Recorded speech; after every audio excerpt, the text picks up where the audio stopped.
I was lying on the delivery bed, bleeding heavily. At the moment I signed the critical condition consent form, my phone lit up with a photo. My husband, James, was fastening a diamond necklace around another woman's neck. He missed my surgery. He missed our child's birth. And on the day I was discharged from the hospital, he brought that woman into our home. She hurt my child, and he forced me to apologize. He took my child away and threw me out of the marital home. I didn't cry. I didn't scream. I didn't beg. I took my child, signed the divorce papers, went back to work, and slowly reclaimed my life, step by step. Later, he knelt outside my door, crying and begging for forgiveness. I opened the door only long enough to calmly ask him to leave. I was lying on the delivery bed. I couldn't feel anything from the waist down, but my mind was painfully clear. "Where's the family?" the doctor asked urgently through his mask. "Massive hemorrhaging. We need a signature immediately." The nurse handed me the critical condition notice. My hand was shaking, not because I was afraid of dying, but because the aftershocks of labor hadn't faded yet. I took the pen and signed my name, Evelyn Carter. My handwriting was steady, so steady it surprised even me. The moment the pen lifted from the paper, my phone vibrated on the tray beside me. The screen lit up, a photo sent by a friend. In the photo, my husband James was smiling as he put a necklace on Lydia. The diamonds sparkled harshly under the lights. The anesthesia began to take effect. The world blurred, but the anger, like red-hot iron, burned through the haze. Suddenly, I understood. This wasn't betrayal. It was abandonment. When I was on the brink of death, he chose to put a necklace on another woman. Something inside me snapped. Every time I'd been sick, every time I'd been hurting, I used to think, he'll come. Now I didn't think that anymore. I never would again. When my baby was delivered, I heard his cry, but the operating room held only doctors and nurses. No husband, no family, empty. I lay there with my eyes open until morning. At 6 a.m., James finally pushed the door open. He was still wearing last night's suit, tie loosened. A strange perfume drifted in with him, sweet and cloying, Lydia's usual scent. "Sorry," he said, not even walking over to the bed. My phone was on silent. I didn't cry, didn't argue, didn't even look at him. The nurse walked in carrying the swaddled baby. "Congratulations, a healthy baby boy." James reached out to take him. I turned sideways and pulled my child into my arms. "Don't touch." My voice was calm, frozen like a lake in winter. "You're dirty." His hand froze midair. The nurse stiffened. James's face shifted slightly. In the end, he lowered his hand. No explanation, no apology. He turned and walked out of the room. I looked down at my baby. His tiny hand was wrapped around my finger. "It's just us now," I whispered. "Mom won't wait for anyone ever again." 3 days later, I was discharged. James didn't come. The driver, Larry, helped carry my luggage. He hesitated, then finally said, "Mrs. Carter, there's a guest at home, holding my baby." I already knew the answer. When I pushed the door open, a pair of red high heels sat by the entryway. Thin heels, pointed toes, not my size. In the living room, Lydia was perched on the arm of the sofa, my favorite spot by the window, where the afternoon sun always fell. She was holding my bone china cup, the set I'd brought back from England. I'd saved it, barely ever used it. James stood beside her, pouring tea. The three of us locked eyes. The air froze for 3 seconds. James set down the teapot and straightened awkwardly. "You're back. Why didn't you call me to pick you up?" I didn't answer. I looked at Lydia. She put the cup down and stood, smiling the kind of smile you practice in the mirror. "Evelyn, congratulations. He's adorable." She reached out to touch my baby's face. I stepped back. Just that one step made James's face darken. "Evelyn, what's with the attitude?" "Lydia's just being kind." Lydia's eyes immediately reddened. Her voice trembled. "James, don't." "Evelyn just had a baby. Emotional instability is normal. Don't be dramatic," James said to me, using that tone he used on children, every word cutting like a blade. "Lydia's here to help." I glanced down at my baby, then looked back at James. "Where is my room?" He froze. "What?" "I'm tired," I said. "I want to rest." "Which room am I supposed to sleep in?" James's expression stiffened. Lydia's tears stopped halfway. I didn't wait for an answer. I turned and went upstairs with my baby. The incision hurt. Every step felt like needles stabbing into me. But something else hurt more. The place I once called home now belonged to another woman, and my husband stood on her side. At 2 a.m, the baby started crying. I walked him around the room, sweat breaking out from the pain. I didn't call the nanny. I didn't want anyone to see how broken I was. The door suddenly opened. James walked in, reeking of alcohol. He didn't turn on the light. He stood in the darkness. That necklace, he said. It was a raffle prize at a business dinner. Lydia was there. If I didn't put it on her, she'd be embarrassed. I said nothing, just kept patting the baby's back. You know I hate being falsely accused. His voice rose. Evelyn, say something. The baby was almost asleep. I laid him in the crib and tucked him in. Then I turned to James. Moonlight streamed in through the window. I could clearly see the impatience on his face, that expression of I didn't do anything wrong. You're just too sensitive. I'd seen it for 7 years. The baby's asleep. I said, please leave. He stared at me like he didn't understand. Leave. I repeated. James's face flushed. He strode over and grabbed my wrist. So now you're throwing a tantrum? I explained myself and you give me this attitude? His grip was strong. My bones hurt. I didn't struggle. I looked at his hand around my wrist, then into his eyes. You're scaring the baby, I said. A faint whimper came from the crib. James released me as if burned. He looked at me, then at the baby, then slammed the door and left. The door hit the frame so hard the whole floor shook. I stood there, a red mark circling my wrist, and inside me, nothing moved at all. The next day, a delivery arrived, a gift box. Inside was a bottle of perfume, the one Lydia always used. There was a card attached. Sorry for the misunderstanding. Hope you like it. I took the bottle out, walked to the trash can, and loosened my grip. The glass bottle dropped into the trash bag and shattered. The perfume exploded into the air, thick, choking. The nanny stared at me in shock. Throw it away, I said. Then I turned and went upstairs, not looking back even once. I used to make excuses for them. I used to smooth things over. I used to pretend everything was normal. Not anymore. A week later, James announced during dinner, Lydia's been busy with a project, and it's far from her office. I told her she could stay in the guest room for now. When he said it, he was staring at his plate. He didn't look at me. The nanny stood frozen at the kitchen doorway, a bowl of soup in her hands. I kept cutting my steak. My fork and knife didn't pause. Oh, James looked up, surprised. You don't have a problem with it? There's an empty room, I said. You decide. He watched me for a few seconds, like he was trying to find sarcasm or anger on my face. There was nothing. I kept eating. I even wiped the baby's mouth. The day Lydia moved in, she brought 3 suitcases. She started interfering with the household immediately, telling the nanny which dishes were too salty, rearranging the cleaning schedule, even criticizing the postpartum nurse I hired. That traditional method isn't scientific, she said. At breakfast, she neatly laid out James's documents in order. His coffee was always at the perfect temperature. She was more like an assistant than an assistant. James allowed all of it. My master bedroom gradually became empty. He stopped coming back to sleep.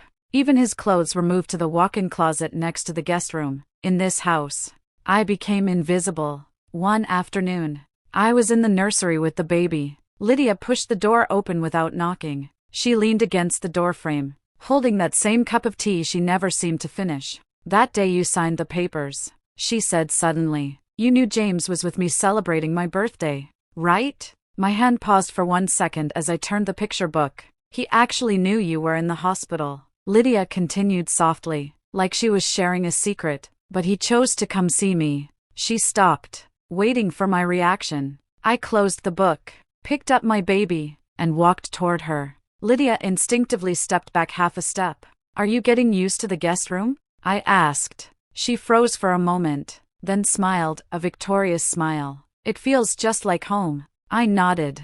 That's good. Then I stepped past her, went downstairs, walked out the door, and pushed the stroller to the park. The wind was warm that day. My baby babbled happily in my arms. The last remaining part of me died. When my son was 4 months old, he learned how to roll over. I laid him on the living room rug and went to the kitchen to make formula. 2 minutes. No more than 2 minutes. When I came back, Lydia was crouched beside him. He was screaming like his heart was being torn out. I rushed over, picked him up, checked him, and then I saw it. 3 clear red marks on his left arm, like something hard had scraped him, already swollen. My blood rushed straight to my head. What did you do? My voice was ice cold. Lydia stood up, looking shocked. I didn't do anything. Maybe he scratched himself? A 4-month-old can do this? I held up my baby's arm. The marks were deep. The edges were clean. Absolutely not from fingernails. Lydia's eyes turned red. Evelyn, how can you accuse me like this? I was just trying to play with him at that moment. The door opened. James came home, briefcase still in hand. What's going on? He frowned. Lydia immediately rushed to him. Her tears came instantly. James, Evelyn says I hurt the baby. I didn't. I really didn't. James looked at the baby in my arms and saw the marks. His face changed. What happened? He asked me, his voice low. I went to make formula. When I came back, he was crying next to her, and his arm was injured. I enunciated every word. So you just decided Lydia did it? James's voice shot up. Evelyn, are you insane? Why would she hurt the baby? Then ask her. I said, looking at Lydia. What happened in those 2 minutes when I wasn't there? Lydia cried harder, leaning into James. I just wanted to hold him. Maybe he didn't like me touching him. And when he struggled, he hit a toy. I really didn't know it would turn out like this. James wrapped an arm around her, then glared at me. Apologize. I didn't move. I said apologize to Lydia. He shouted. The baby was startled and started crying again. I patted his back, my eyes fixed on James. I will not apologize to someone who hurt my child. Unbelievable. James's face went pale with rage. How did I ever marry such a jealous, vicious woman? He strode over and reached for the baby. I held on and stepped back. But James was stronger. He forcibly tore the baby from my arms. The baby cried so hard he could barely breathe. Calm down for a few days. James threw over his shoulder, holding the baby, arm around Lydia. He went upstairs. I stood alone in the empty living room. My arms still held the warmth of my child. Something on the carpet caught the light. I crouched down and picked it up. A pen. A metal pen. The edge of the cap was smeared with a thin trace of blood. I clenched it in my palm. The metal dug into my skin. Upstairs, I could hear James soothing the baby. Lydia's gentle voice followed. They sounded like a family of 3. I sounded like the intruder. I stood there and listened. Then I turned and walked toward the guest room. The door wasn't locked. I pushed it open, and Lydia's perfume hit me immediately. The room was neat, but it was clear she had already claimed it. Her skincare products lined the vanity. The closet door was open, her clothes hanging inside. I walked to the desk. The drawer wasn't locked either. I pulled it open. Receipts, sticky notes, lipstick, and a small metal box. I opened it. Inside were several photos, all of James and Lydia together. The most recent one was taken in my living room. James had his arm around her shoulders. Both of them were smiling brightly. Under the photos lay a pen, the same model as the one I picked up in the living room, but this one had more dark red stains along the edge of the metal cap. Dried blood. My hand began to shake. Not from fear, from rage that had reached its limit. What the hell are you doing? James's furious shout came from the doorway. I turned around. He was standing outside the door, his face dark as iron. Lydia was hiding behind him, her eyes red again. Explain, James said as he walked in, pointing at the open drawer. You searched Lydia's room? Evelyn, do you have any sense of boundaries left? I lifted the pen in my hand. This is what I found in the living room. The scratches on our son's arm were made by the edge of this pen cap. James froze for a second, then let out a cold laugh. So what? What does a pen prove? There are pens all over this house. There's blood on the cap. I held it out to him. He didn't even look.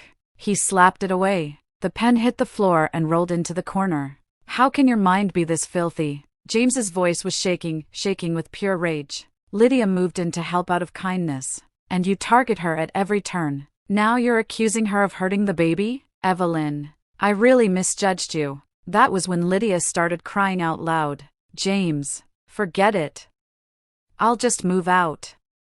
I don't want you two fighting because of me. You're not leaving, James said, pulling her into his arms. His eyes locked on me. She is. I stood there, silent. Pack your things, James said. Move out today. The child stays. I finally spoke. On what grounds? Because this is my house, he shouted. And because in the state you're in, you're not fit to be a mother. I'll have my lawyer contact you. If you want visitation, we'll settle it in court. With that, he wrapped an arm around Lydia and walked out. The door slammed shut. I stood in the guest room, surrounded by Lydia's perfume. I bent down, picked up the pen, wiped it clean, and slipped it into my pocket. Then I went back to the master bedroom and started packing. One suitcase, only the essentials, for me and my child. Clothes, documents, medical records, and the pen. Everything else, the jewelry James had given me over 7 years. The designer bags, all the so-called proofs of love, I left behind. They looked like a joke now. At dusk, I dragged the suitcase downstairs. James and Lydia were in the living room. My child was asleep in the crib beside them. When James saw the suitcase, a flicker of surprise crossed his face. He probably thought I would cry, beg, make a scene. I didn't. I walked to the crib and gently picked up my baby. He woke up, saw me, and grabbed my collar with his tiny hand. You're taking the baby? James stood up. Evelyn, don't push this too far. I'll have my lawyer contact you, I said, using his own words. Then I held my child, pulled the suitcase behind me, and walked out of the house I'd lived in for 7 years. I didn't look back. I stayed in a hotel for a week. I paid with my own money. Thankfully, although I hadn't worked in years, I had a private savings account, money my mother left me before she passed away. James never knew about it. Then I rented a small apartment, 2 bedrooms, 1 living room, clean, bright, good sunlight. I hired a nanny, Mrs.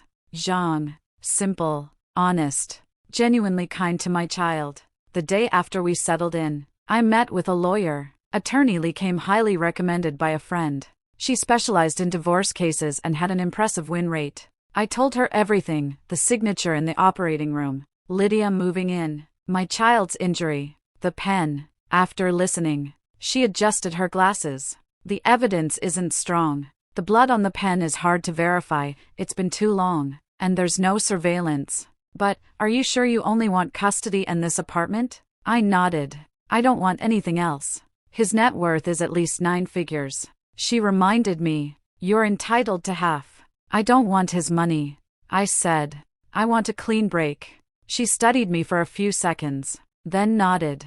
All right, then we'll take this approach. You voluntarily give up most assets and only ask for custody and basic living support. The judge will likely favor you. The day after the divorce agreement was sent, James's phone calls flooded in. I answered. Evelyn, have you lost your mind? He roared. On what basis did you take my son? On what basis are you asking for a divorce? Because I'm his mother, I said calmly. Because when I was on the brink of death, you were celebrating another woman's birthday. Because you moved her into our home. Because you took my child from me and threw me out for her. There was silence on the line for several seconds. You forced me into this, James said finally, his voice dropping into that familiar defensive tone. If you weren't so aggressive, if you could just accept that Lydia is only a friend, James. I cut him off. The day I signed that consent form in the operating room, you were putting a necklace on her. Complete silence. You've received the lawyer's letter. I continued. Sign it, or we'll see each other in court. I have evidence of your affair, and evidence that you failed your spousal and parental duties while I was critically ill. You won't win. Are you threatening me? His voice turned cold. I'm stating facts, I said. Tomorrow at 2 p.m., the Civil Affairs Office. If you don't show up, we go to court. I hung up. My hands were shaking, not from fear, from relief. For the first time in 7 years, I was holding the rules in my own hands. James was 20 minutes late when he walked into the Civil Affairs Office. His hair was messy, his eyes bloodshot. When he saw me sitting on the bench, he paused, I was wearing a simple white shirt and jeans. No makeup. My baby wasn't with me, Mrs. Zhang was watching him at home. Evelyn. He walked over, his voice softening. Can we talk again? I slid the divorce agreement across the table. Sign it. He didn't move. I made Lydia move out. Really? She doesn't live there anymore. Let's start over, okay? I looked up at him. This face, I had loved it for 7 years. Once, a slight frown from him would make my heart ache. Now, looking at him felt like looking at a stranger. The problem isn't Lydia, I said. It's you. James froze. The day of the surgery, you chose to go to her. The day our child was hurt, you chose to believe her. The day you kicked me out, you chose to stand on her side. I spoke slowly, one sentence at a time. James, every single choice was yours. His face went pale. I gave you 7 years. I stood up, meeting his eyes. I gave you countless chances. Now, I don't anymore. Can't you give me one more chance? His voice started to tremble. The last one. I'm begging you. I shook my head. The clerk called our number. James stood there like he was nailed to the floor. I picked up the agreement and the pen and walked to the counter. In the end, he followed. When he signed, his hand shook so badly his name came out crooked, like a child writing for the first time. I signed steadily, just as steady as the day I signed my name in the operating room. The stamp came down, 2 bright red seals. The marriage certificate was replaced with a divorce certificate. When we walked out of the civil affairs office, the sunlight was blinding. James followed behind me. On the steps, he suddenly spoke.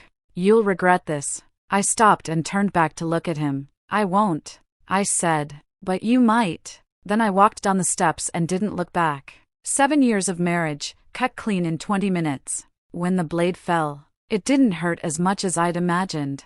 Maybe because my heart had already been dead for a long time. 3 months after the divorce, money became tight. The apartment wasn't big, but rent, the nanny's salary, and the baby's expenses added up quickly. My savings wouldn't last long. I needed a job, but I hadn't worked in 7 years. The last time was before marriage. As a designer at an ad agency, the industry had changed too fast. My resume was basically blank. I sent out 30 applications. 29 disappeared without a trace. The last one offered an interview. But the moment I mentioned I'd just had a baby, the interviewer's smile faded. We work a lot of overtime, HR said gently. It may not be suitable for someone with family responsibilities. I walked out of the building and stood on the sidewalk. For the first time, I felt real panic. If I couldn't find a job, if I couldn't support my child, my phone rang. An unfamiliar number. I answered. Is this Evelyn Chen? A man's voice, direct. No small talk.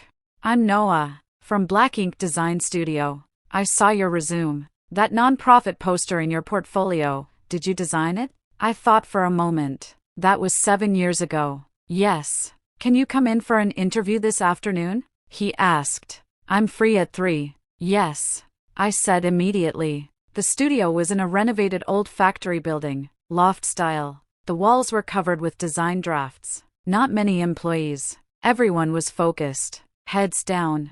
Noah looked to be in his early 30s. Gray hoodie, black-framed glasses. He asked me to sit down. Didn't ask a single personal question. He opened my portfolio. Why did you choose this font? To give it the warmth of handwriting. And the color scheme? Cool and warm contrast to highlight the tension in the theme. All professional questions. After half an hour, he closed the laptop. You haven't worked in 7 years, he said. My heart sank. But your fundamentals are still solid. Noah continued. And you have something many younger designers don't, restraint. You don't show off. You know when to hold back. I looked at him, not fully understanding. Can you start tomorrow? He asked. We have an urgent project and need people. Yes. My voice trembled slightly. But I have a 4-month-old baby. I might need to leave early occasionally. That's your business. Noah interrupted. I only care about results. Deliver on time. Meet the standard. And I don't interfere. He stood up and picked up a contract from the desk. $18,000 a month. 3-month probation. You in? I took the pen and signed. My hand was steady. When I walked out of the studio, it was already dark. I stood by the road and called Mrs. Jean to tell her I'd be home late. On the other end, my baby was babbling. I looked up and took a deep breath. The air smelled like dust, car exhaust, grease from street food stalls. But it was real, 10,000 times more real than the cloying perfume in that villa. When my son was 6 months old, he started recognizing people. Every evening when I came home from work, the moment I opened the door, he would reach out his little hands, babbling, asking to be held. In that instant, all exhaustion disappeared. One weekend, I took him for vaccinations. Outside the daycare, I ran into James and Lydia. They stepped out of a new car. Lydia was holding James's arm, the two of them laughing. When they looked up and saw me, their smiles froze. James looked thinner, dark circles under his eyes. Lydia looked radiant, carrying a brand new bag. I pushed the stroller, trying to go around them. "Evelyn," James called out. I stopped. He walked over and looked down at the baby. The baby looked at him, paused, then turned and hugged my leg. The movement was small, but James's face changed. "He doesn't recognize me anymore?" His voice was rough. "You haven't seen him in 4 months," I said. That was when Lydia walked over, smiling as she reached out to touch the baby's head. "He's grown so much." I raised my hand and blocked her. Her hand hung awkwardly in the air. Her smile collapsed. James frowned. "Evelyn, is this really necessary?" I ignored him and bent down to pick up my child. At that moment, someone called my name. "Evelyn!" Noah crossed the street toward us, carrying 2 cups of coffee. He was wearing a hoodie and sweatpants, like he'd just finished a morning run. He walked naturally to my side and handed me 1 cup. "Your iced Americano." Then he looked at James and Lydia. "And these are my ex-husband," I said. "And his friend." Noah nodded. Didn't ask more. He casually took the bag off my shoulder. "My car's over there. Want me to drive you home?" "Sure." James stared at Noah, then at me. His face darkened. "You already found someone else?" he snapped. Noah turned around. He was half a head taller than James. When he didn't speak, his presence alone was imposing. "Sir," Noah said calmly, "Evelyn is my colleague and my friend. You're divorced. Who she sees and who she spends time with is her freedom." James was speechless. "And," Noah continued, "if the only thing connecting you now is the child, I suggest setting a proper time to talk. Arguing at a daycare entrance isn't good for the kid." Then he looked at me. "Ready?" I nodded. Holding my baby, we turned and walked away. After a few steps, I heard James shout behind me, "Evelyn, you'll regret this." I didn't turn around. Noah opened the car door for me. After I sat down, he went around to the driver's seat. As the car started, he glanced in the rearview mirror at James and Lydia still standing there. "Need help?" he asked. "No," I said. "It's over." And it really was. That world, those people, those things, all of it was behind me now. 2 months later, in the elevator at a client's office, I ran into Mrs. Wang. She was the wife of one of James's business partners. I'd seen her a few times at social events. When she saw me, her eyes lit up. "Evelyn, it really is you. Long time no see." I nodded politely. As the elevator went up, she lowered her voice. "Did you hear? James went bankrupt." I froze. "Bad investments. Cash flow collapsed," Mrs. Wang said, with a hint of schadenfreude. "I heard he mortgaged the house and the car, and still owes a mountain of debt. That Lydia, she ran off long ago. Now she's with another boss." She looked at me. "Good thing you got out when you did." The elevator arrived. The doors opened. Mrs. Wang stepped out, then turned back. "Oh, right, last week at a cocktail party, Lydia was caught red-handed by that boss's wife. She dumped a glass of wine right in her face. Everyone's talking about it now. She's finished." She waved and walked away. I stayed where I was as the elevator doors slowly closed. I felt nothing. No satisfaction. No revenge. Not even pity. It was like hearing about a stranger. When I got home from work, Mrs. Zhang had already cooked dinner. My son was sitting in his high chair, clumsily gripping a spoon. I washed my hands and sat down to feed him. He took a bite, then smiled at me. Rice cereal smeared all over his face. I wiped him clean with a tissue. He grabbed my finger, babbling non-stop. Outside the window, thousands of lights were on. This world no longer had anything to do with James or Lydia. It had nothing to do with my past pain, my tears, or the heart that once died. At 11 that night, the doorbell rang. I looked through the peephole. It was James. He stood in the hallway, hair disheveled, eyes red, reeking of alcohol. I didn't open the door. He kept ringing, again and again. Finally, he started pounding. "Evelyn, I know you're in there. Open the door. I need to talk." A neighbor peeked out, then quickly shut their door. After a few seconds, I opened the door but left the safety chain on. 5 minutes, I said. Then you leave. James looked at me through the crack in the door and suddenly broke down. Not fake crying, real crying. His shoulders shook. I was wrong. He squatted down, clutching his head. "Evelyn, I was really wrong." I didn't speak. The baby's arm, it was me. His voice was muffled against his arms. I was drunk that day. I wasn't steady when I held him. The pen fell out of my pocket and cut him. "I panicked," said he. Scratched himself.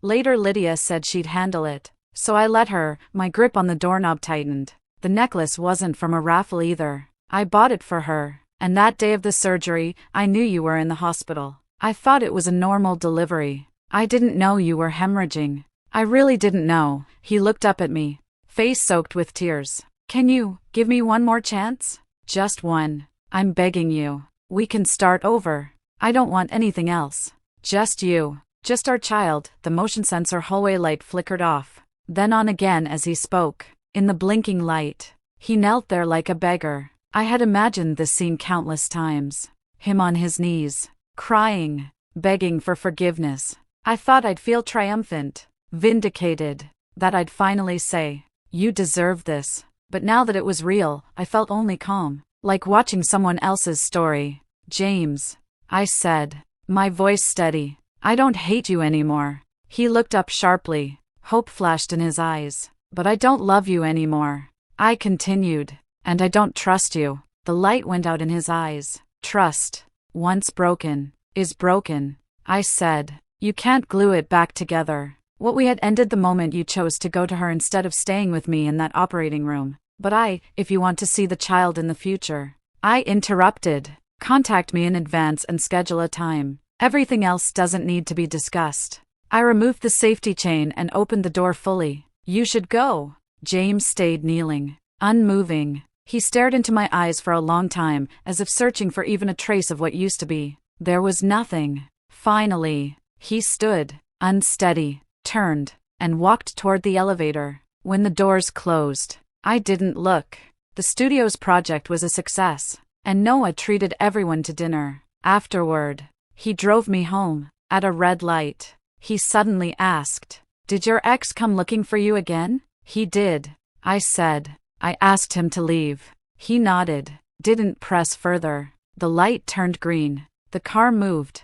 Near my place, he spoke again. "There's a team outing next weekend. Hiking. Can you come?" I thought about it. "Mrs. Jean could watch the baby." "I can." "Good." He pulled over, but didn't open the door right away. "Evelyn." I turned to look at him. "I like you," Noah said, so direct it caught me off guard. "But I won't push you. You just got divorced. You have a child. You need time. I can wait, or we can stay colleagues. You choose." The car was quiet for a few seconds. "Why do you like me?" I asked. "Because you're resilient," he said, looking straight ahead. "You get knocked down and still stand back up and stand straighter than before. That kind of person is rare." I smiled. "That's a strange reason." "That's the reason," he smiled back. "And I like the restraint in your design work."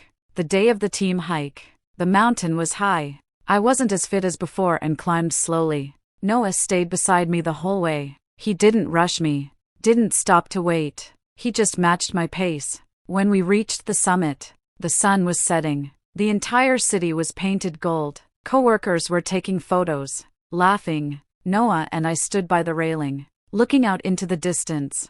"So," he asked, "have you decided?" The wind was cool. I zipped up my jacket and turned to him. We can try. His eyes lit up.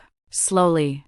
I added, I don't know how much I can give. No rush. He said, however much you give, I'll give the same. Equal. Willing. No pressure. He held out his hand. I hesitated for 1 second, then placed mine in his. His hand was warm, but he didn't grip it tightly, just held it gently, as if to say, you can pull back any time. The sun dipped below the horizon. The sky turned deep blue. One by one, the lights came on in the city below. 1 year later, I was promoted to design lead, managing independent projects. My salary doubled, more than enough for me and my child to live well. My son was 18 months old. He could walk. He could say mom. And he could say uncle. He called Noah Uncle Noah. Noah learned how to be a father with seriousness and patience. Reading picture books, building blocks together, getting things wrong and starting over. Never half-hearted. On weekends, the three of us went to the park. My son ran ahead. Noah and I walked behind him. No forced intimacy. No performance of happiness. Just walking side by side, naturally. One night, I came home late from work. The baby was already asleep. Noah was reading in the study. I made myself a cup of tea and sat across from him. Did James contact you again? He asked, his eyes never leaving the page. Yeah, I said. He wanted an extra day of visitation. I said no. Do you need me to step in?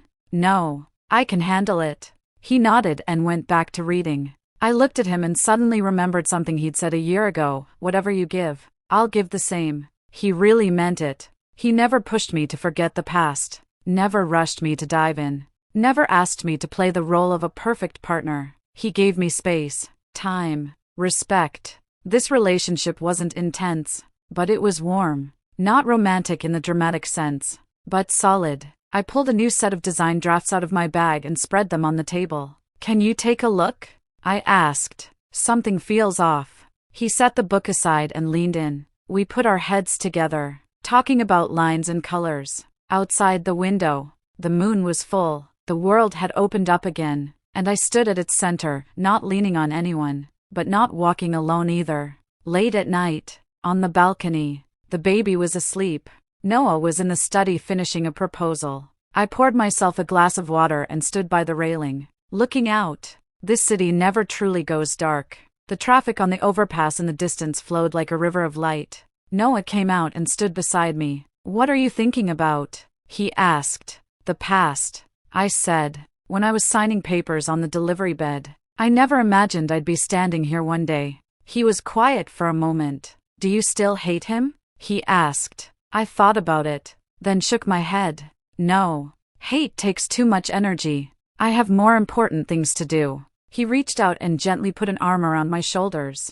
Not possessive, supportive. It'll get better, he said. I know. I leaned into him, my head resting against his shoulder. Not because I was tired, but because I wanted to. Below us, a couple passed by, laughing. Farther away, there were sirens, wind, the sound of the world in motion. I used to think winning meant crushing someone else. Now I know, real winning is standing back up, brushing off the dust, and moving forward. No looking back, no obsessing, no self-doubt, believing you deserve better, and then taking it with your own hands. The light from that operating room feels very far away now. Lydia's perfume, James's excuses, the tears and fights, they've all blurred, but the name I signed that day remains. Evelyn Chin. Not someone's wife, not someone's ex-wife, not anyone's attachment, just me, a mother, a designer, an ordinary person who gets hurt and heals. The moon rose overhead. Tomorrow I'll wake up early, drop my child off at early education, go to work, sit in meetings, revise drafts, work late. Life goes on, and for the first time, I'm no longer afraid.